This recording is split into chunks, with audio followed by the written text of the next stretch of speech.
needed sorting. Morgan was a stickler. She'd catch hell if he found any expired meds on the infirmary shelves, but she'd also catch it if she switched any out too soon.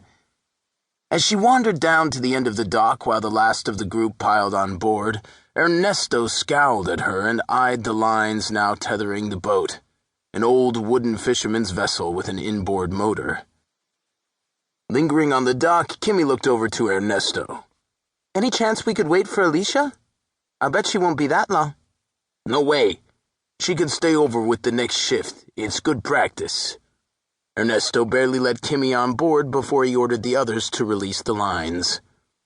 Ernesto. Sometimes the inner circle people gave her the creeps, but they were supposed to be on the same team.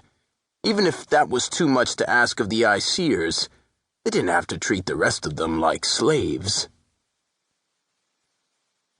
Alecia turned her back on the departing boat and told herself she didn't mind staying behind.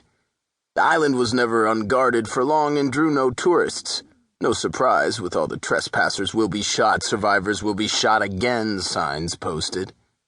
For all that, she considered Hawk's Nest a home away from home. Still, with the ferry gone, she felt unease fill the vacuum. She knew some of the IC people were still training around the island, but she couldn't see or hear any sign of them. Usually she relished the silence, but right now, she'd prefer to know where they were and what they were up to. Too bad the water remained so icy. It beckoned her to take a dip and clear her mind. The boxes on the dock reminded her to get back to work. She lugged the first couple of boxes up toward the main compound, sweating by the time she reached the building. The weather-worn tin structures and tent platforms masked the real heart of the island. She dropped the boxes inside one of the rectangular buildings, where simple cots were lined up like a Spartan campsite or makeshift barracks. When the time came, they'd be filled with fellow travelers. When she'd brought all the boxes inside, she moved to the back of the building and pulled the canvas cover off the storm door into the floor.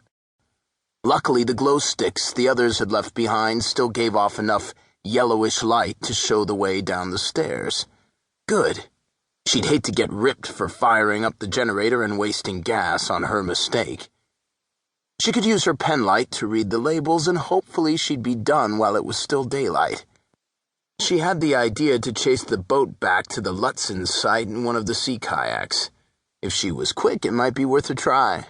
No storms expected, and that would make for an outstanding challenge. Depending on how the 10-mile paddle for shore went, she might suggest it as an achievement badge in the curriculum. And it would be better than staying here by herself.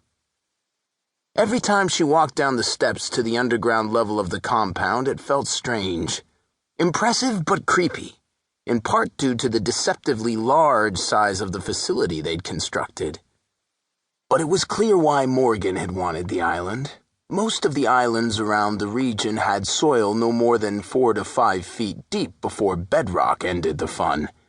Hawk's Nest Island was an anomaly, with a deep bowl shape eroded into the rock. Alecia was no geologist, but it was cool.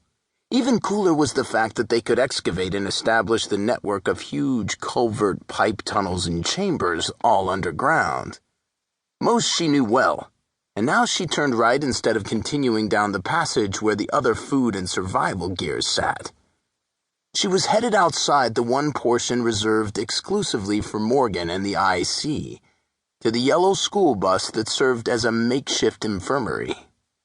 She wished she could have seen the bus roll into the ground years ago, but she did see the process out by the farm recently. Gone were the seats and other interior elements of a normal bus. Now partitions and shelves held various drugs. She had keys for the locked cabinets that held regular items like aspirin and ointments and creams. Deeper inside, the IC cached the more serious med supplies that were reserved for the docks.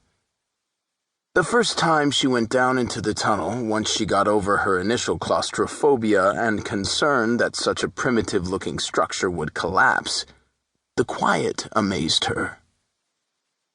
The designers had added sound-deadening materials to keep the noise down even if the shelter were packed with people. Though tons of soil pushed down on the roof, the bus was sturdy. After all, it had been built to remain intact even in a